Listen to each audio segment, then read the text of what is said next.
प्रिय विद्यार्थियों, मैं डॉक्टर वेद प्रकाश यादव, सह आचार्य भूगोल विभाग, बाबू शोभाराम राजकीय कला महाविद्यालय अलवर, आज आपके समक्ष प्रायोगिक भूगोल में मानचित्रण के संबंध में आपसे चर्चा करने के लिए उपस्थित हुआ हूँ। आपकी मदद के लिए हाजिर हुआ हूँ। आज का जो हमारा टॉपिक है वो है मानचित्रण के उपकरण। इनको हम ड्राइंग इंस्ट्रूमेंट्स भी बोलते हैं।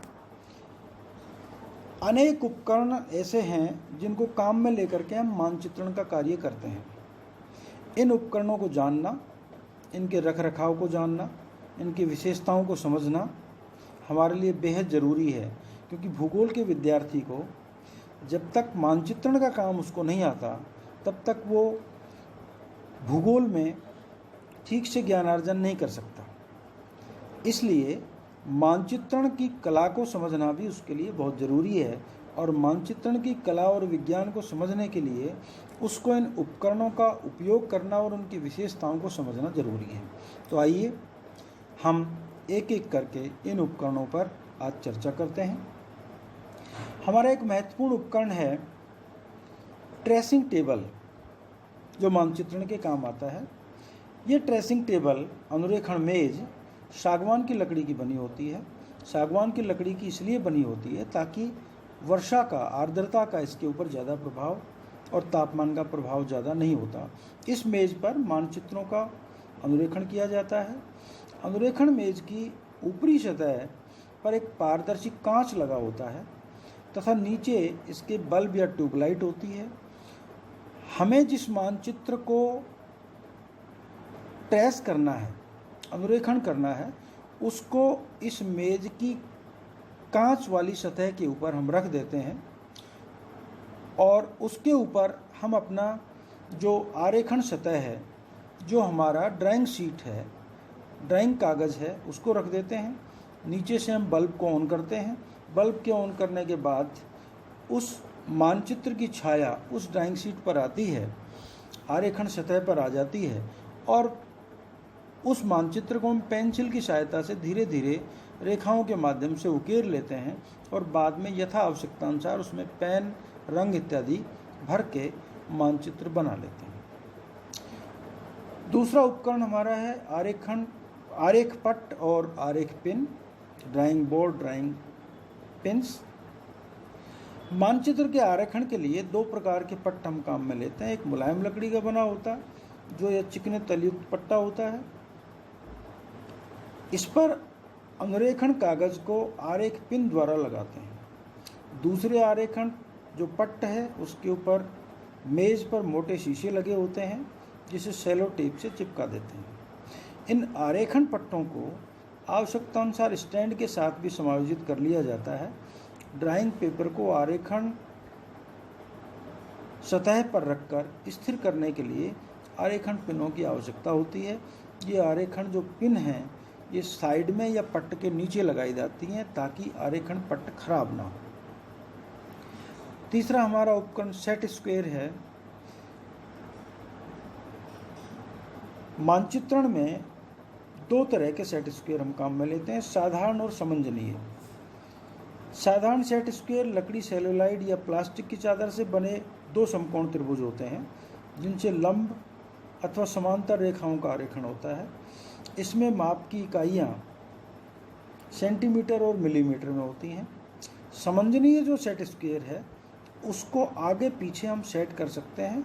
इसकी सीमा 45 डिग्री से 90 डिग्री के कोण के मध्य होती है। इसमें मापन के लिए लगे हुए चाप पर प्रत्येक आधा डिग्री के अंतराल पर चिन्ह लगे होते हैं, जिन्हें इसमें सूचक से हम पढ़ लेते हैं। इसी प्रकार एक अन्य महत्वपूर्ण उपकरण है समांतर रेखक है। ये भी दो प्रकार के होते हैं। पहला छड़ समांतर रेखक है और दूसरा पीतल समांतर रेखक है। छड़ समांतर रेखक में ढालू धारयुक्त पैमाने की लोहे व पीतल की पटरी लगी होती है, जिसके दोनों सिरों पर समान आकार की घिरनी सेट होती है। जब समांतर रेखा खींचनी होती है तो इन घिरनियों की सहायता से हम रेखा खींचते हैं। इसी तरह पीतल वाले समांतर रेखक में भी दो चलायमान क्लिप से जुड़ी हुई पटरियां होती हैं जिनको हम आगे पीछे सरका सकते हैं। मानचित्रण के लिए विभिन्न प्रकार के वक्र हम काम में लेते हैं, कर्व्स काम में लेते हैं। ये कर्व सामान्यतः दो प्रकार के होते हैं, फ्रेंच कर्व और लचीले कर्व, फ्लेक्सिबल कर्व जिनको कहते हैं। मानचित्रण में इन कर्व्स की सहायता से अक्षांश और देशांतर रेखाएं अंकित की जाती हैं। फ्रेंच जो वक्र हैं, फ्रेंच कर्व है, सेलुलाइड की पतली चादर को काट करके विभिन्न आकृतियों में बनाते हैं। इनका प्रयोग अच्छे अभ्यास के बाद ही किया जा सकता है, अन्यथा इनमें शुद्धता की कमी आती है। फ्रेंच कर्व की तुलना में लचीले वक्रों का प्रयोग अधिक किया जाता है। लचीले वक्र कमर में बेल्ट की तरह के होते हैं जिन्हें आसानी से कागज के ऊपर मोड़ करके रखा जा सकता है, काम में लिया जा सकता है। इसी प्रकार एक अन्य उपकरण है मापक। ये विभिन्न कार्यों के लिए अलग अलग होते हैं। स्याही का कार्य करने के लिए एक विशेष प्रकार की पटरी काम में ली जाती है। इसके दोनों पार्श्वों में स्याही को फैलने से रोकने के लिए प्लास्टिक की पट्टियां लगी होती हैं। फिर एक और उपकरण है जो हम मैप मेकिंग में काम में लेते हैं, वो है चांदा। अब तक आपने छोटी कक्षाओं में चांदे का उपयोग किया है। चांदा आपने जो देखा है, उपयोग में लिया है, वो सामान्यतः अर्ध वृत्ताकार चांदा आपने काम में लिया है। लेकिन चांदे तीन प्रकार के होते हैं, अर्धवृत्ताकार हो सकता है, वृत्ताकार हो सकता है और आयताकार हो सकता है। कोण मापने के लिए हम चांदे का उपयोग करते हैं। इसके अलावा आरेखन पेन भी महत्वपूर्ण उपकरण है। कुछ लोग इनको ड्राइंग इक्विपमेंट्स के नाम से भी जानते हैं और कुछ लोग इक्विपमेंट और इंस्ट्रूमेंट्स में कोई अंतर नहीं करते हैं। हम भी यहाँ इनको एक ही श्रेणी में रखते हुए इनकी चर्चा कर रहे हैं।